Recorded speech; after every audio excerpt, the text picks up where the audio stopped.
धरने का लगातार 17वां दिन है और आज होली का त्यौहार भी है।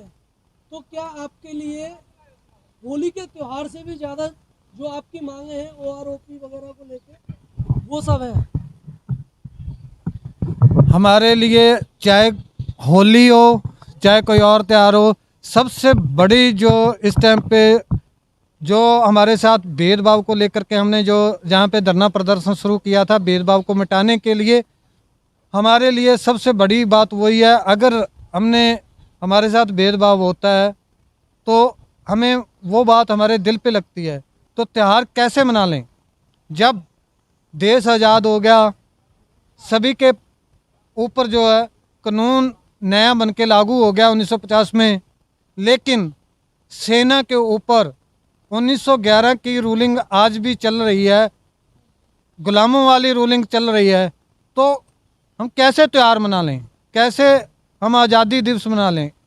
दिल नहीं करता है जब तक हमें हमारे सैनिक भाइयों को, पूर्व सैनिक भाइयों को, हमें अपने आर्मी रूल जो है इंडिया के बने हुए नहीं लागू होते, तब तक हम कैसे त्यौहार को मना सकते हैं? हमारे साथ इतने बड़े भेदभाव किए गए हैं, जो अंग्रेज़ों के बनाए हुए भेदभाव आज भी चल रहे हैं, तो कैसे मनाएं हम त्यौहार? दिल नहीं करता। लेकिन जहाँ पे हम इसलिए आज होली भी मना रहे हैं, होली इसलिए मना रहे हैं कि हमारे देश के मंत्रीगण जो है बॉर्डर के ऊपर जा कर के जाते हैं, वहाँ पे होली मनाते हैं, वहाँ पे दीपावली मनाते हैं। आज हम उनसे टोटल 200 मीटर दूर जहाँ पे धरना प्रदर्शन में बैठे हुए हैं, जहाँ मैं बता दूं कि जब आप हमारे मंत्रीगण जाते हैं किसी बॉर्डर के ऊपर, उनको सिर्फ एक ही सेना मिलती है, या तो उनको आर्मी मिलेगी, या नेवी मिलेगी, या एयरफोर्स मिलेगी। यहाँ पे तीनों सेनाओं के जवान जहाँ पे आज बैठे हुए हैं धरना प्रदर्शन से, आज 17 दिन हो गए। आज हम सभी मंत्रीगण को ये न्योता देते हैं, भाई आपने होली मनाना है तो जहाँ पे मनाइए। यही वो जवान है जिन्होंने देश के लिए चाहे कारगिल की लड़ाई लड़ी है, चाहे देश के दुश्मनों के साथ बॉर्डर पे लोहा लिया, वो यही जवान है। और ये हमारे 95 साल के बुजुर्ग जवान हैं जिन्होंने 1962, 65, 71 तीनों लड़ाई जो देश के लिए लड़ी हैं। तो क्या इनके साथ त्यौहार मनाने के लिए हमारे मंत्रियों को यहाँ पे नहीं आना चाहिए? क्या ये इनके साथ नहीं होली मनानी चाहिए उनको? आपने प्रधानमंत्री जी को भी निमंत्रण दिया था होली पे आने के लिए, तो आपका जो निमंत्रण पत्र है वो प्रधानमंत्री ने स्वीकार नहीं किया है। शायद हो सकता है, शायद हो सकता है कि उनका जो है वो उन तक ये मैसेज नहीं गया हो, जहाँ उनको खुशी मिलती हो कि सिर्फ बॉर्डर के ऊपर जा कर के ही जो त्यौहार मनाए जाएं। लेकिन फिर भी हम अभी तो सुबह है, हम चाहते हैं कि कोई भी हमारे मंत्री हों, हम किसी राजनीतिक पार्टी के सदस्य नहीं हैं, हम पूर्व सैनिक जवान हैं, देश की रक्षा करने वाले जवान हैं। हम किसी भी पार्टी के जो नेता हैं, जो मंत्रीगण हैं, उनको न्योता देते हैं। अगर किसी ने होली खेलने के लिए हमारे साथ आना है तो हमारी तरफ से वेलकम है, ज़रूर आइए। और हमसे जो है हमारी मांगों के ऊपर भी विचार करिए कि हम यहाँ पे क्यों बैठे हुए हैं। आर्मी में एक डिसिप्लिन सिखाया जाता है। आज मुझे पता चला है कि आपके पास परमिशन नहीं है, लेकिन उसके बावजूद भी आप आए हो। ये कहीं ना कहीं जो आपको जो डिसिप्लिन सिखाया गया है, आप अपने आंदोलन के चक्कर में उस डिसिप्लिन को भूलते नहीं जा रहे हैं। बिल्कुल नहीं है। हमने आज 17वां दिन है, हम पूरा प्रशासन के सहयोग के साथ पहले भी चलते रहे हैं, आज भी पूरा सहयोग हम प्रशासन को दे रहे हैं। आप देखिए, जहाँ लाउड स्पीकर नहीं है, कोई दरी नहीं है, कोई यहाँ पे हमारे जो टेंट वगैरह कुछ नहीं लगा, स्टेज नहीं लगी।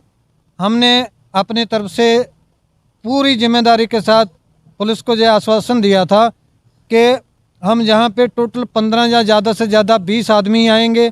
हमारे इस समय दिल्ली के अंदर कम से कम भी 500 के तकरीबन जवान हैं जो यहाँ पे धरना प्रदर्शन में शामिल होना चाहता था, लेकिन हमने पुलिस प्रशासन का सहयोग करते हुए उनको मना किया हुआ है।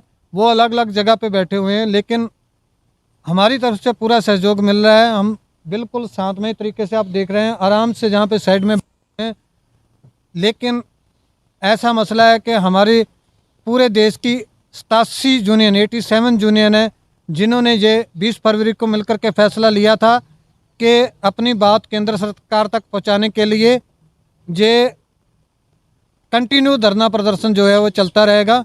तो इसलिए हम अपना संकेतिक धरना प्रदर्शन दे रहे हैं ताकि केंद्र सरकार तक ये आवाज़ पहुंचे कि पूर्व सैनिकों की सही में जवानों की जो जायज़ मांगे हैं जिसके लिए वो संघर्ष कर रहे हैं और बिल्कुल शांतमय तरीके से जो अपने डिसिप्लिन में रह करके कर रहे हैं। तो इसलिए जैसे कि हमने पहले दिन देखा या फिर उसके बाद में देखा, आपका जो संख्या बल है वो लगातार जंतर मंतर पर कम होता जा रहा है, ऐसा क्यों है?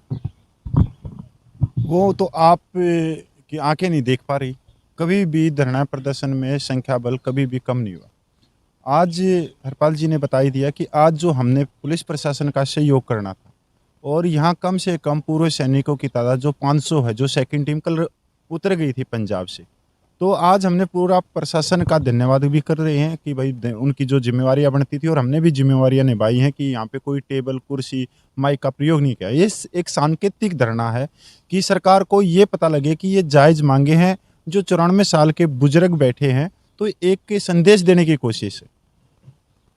तो जैसे कि अभी आप यहाँ पर दे रहे हैं, तो देश के जो और हिस्सों में जहाँ पर आपका आंदोलन चल रहा है वहाँ पर आज भी उसी तरीके से चल रहा है या फिर वहाँ पर कम हो गया है? सर ये तो सरकार बता सकती है, खुफिया विभाग बता सकता है कि ये यहाँ पर दिल्ली में जो जंतर मंतर पे है ये साइलेंट हो सकता है आंदोलन, पर ये साइलेंट नहीं है।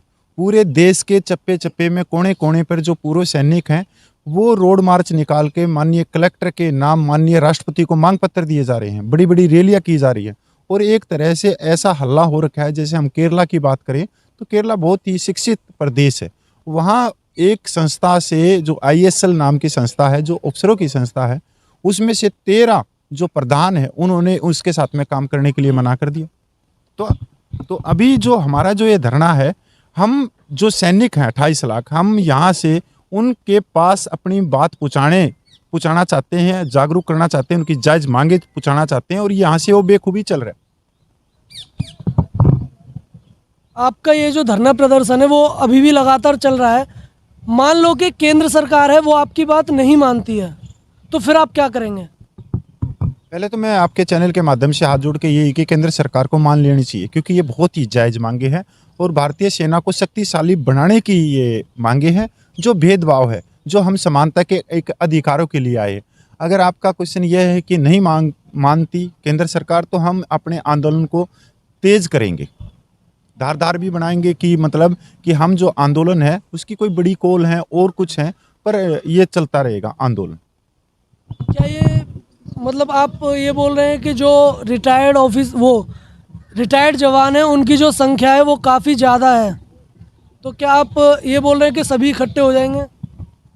सर इसमें कोई दो राय नहीं है। अगर सरकार से फिर भी हमारी अभी आशा जुड़ी हुई है, अगर सरकार किसी भी तरह से नहीं मानती तो जेल भरो आंदोलन होगा या फिर संसद भवन घेराव होगा, क्योंकि 70 भी चल रहे हैं अभी आगे, पर शांतिपूर्वक होगा। जो कुछ होगा शांतिपूर्वक महात्मा गांधी के नक्शे कदम पे ही होगा। इससे पहले जो आपका आंदोलन चल रहा था वो आपका जो ऑफिसर्स थे वो लीड कर रहे थे, तो आपको एक अलग से आंदोलन करने की ज़रूरत क्यों पड़ी?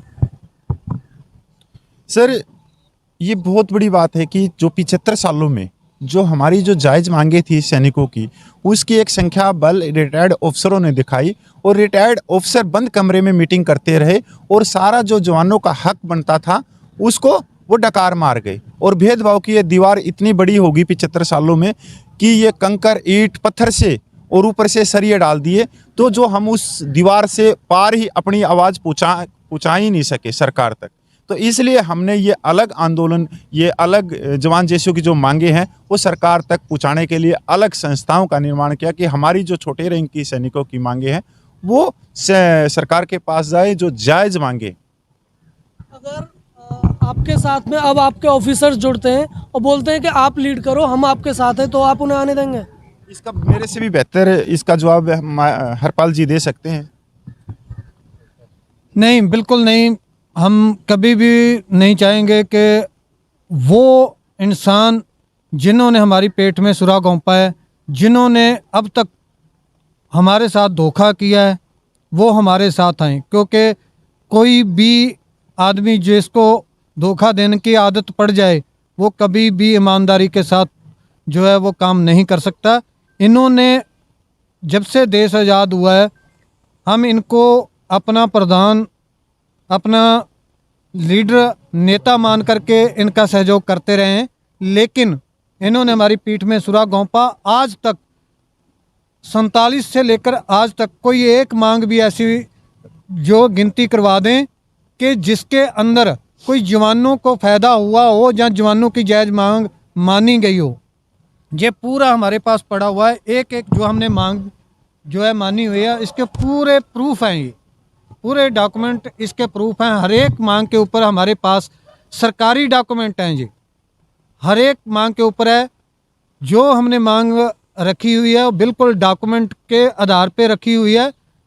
तो जो इन्होंने हर एक बात पे हमारे साथ धोखा करके हमें गलत जानकारी दी, यहाँ पे स्टेज पे ये बोलते थे कि मेरे जवानों को ये नहीं मिल रहा है तो हम उसके लिए संघर्ष कर रहे हैं, हम जवानों को ये दिलाएंगे। जब अंदर बात होती थी, जब बात मानने की आई तो इन्होंने सिर्फ और सिर्फ अफसर्स का फ़ायदा करवाया, अपना बेनिफिट लिया और जवानों का आज तक एक भी डिमांड जो है 75 सालों में पूरा नहीं हुआ है। हर एक जगह पे भेदभाव हुआ है। तो ये इनकी कारस्तानी है। तो हम बिल्कुल नहीं चाहेंगे कि कोई हमारे धरना प्रदर्शन में अफसर आकर के नीचे भी बैठे, ये हम नहीं चाहेंगे क्योंकि नफरत हो गई है उनसे हमें।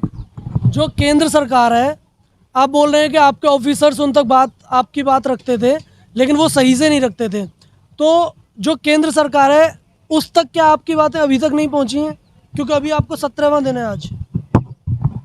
ऐसा है कि इंडिया का जो आर्मी रूल है 1911 के बने हुए हैं, तो हमारे जो एक प्रोसीजर बना हुआ है उसके अंदर एक जवान को आज भी जितनी कमेटी बनती हैं, किसी भी चाहे वो पे के ऊपर हो, पेंशन के ऊपर हो, उनमें अफसर्स को ही शामिल किया जाता है, जवानों को शामिल ही नहीं किया जाता। जैसे कि मैं आपको बताता हूँ 2008 के अंदर एक बार केंद्र सरकार ने एक कमेटी बनाई कि जो जवान हैं वो सुसाइड इतनी गिनती में क्यों कर रहे हैं, उसकी क्या वजह है। तो इन्होंने क्या किया कि उसके अंदर एक बात लिख दी कि जवानों को एंगेज करने की ज़रूरत है। जब जवान फ्री होते हैं तो ये गलत सोचते हैं और तब ये आत्महत्या करते हैं। आप बताइए, जो पूरा दिन पेट्रोलिंग करता है, पूरा काम करता है, उसके पास कपड़े धोने का समय नहीं है, वो फ्री होकर के गलत सोचता है। और जिस अफसर ने कोई कपड़ा नहीं धोना, कोई पेट्रोलिंग नहीं जाना, पूरा दिन फ्री रहता है, तो फिर अफसर आत्महत्या क्यों नहीं करते? अफसर तो ज़्यादा बात सोचते होंगे हमसे, क्योंकि पूरा दिन फ्री रहते हैं, तो फिर वो आत्महत्या क्यों नहीं करते? तो ये बहुत बड़ा पॉइंट है। माता की जय, भारत माता की जय, भारत माता की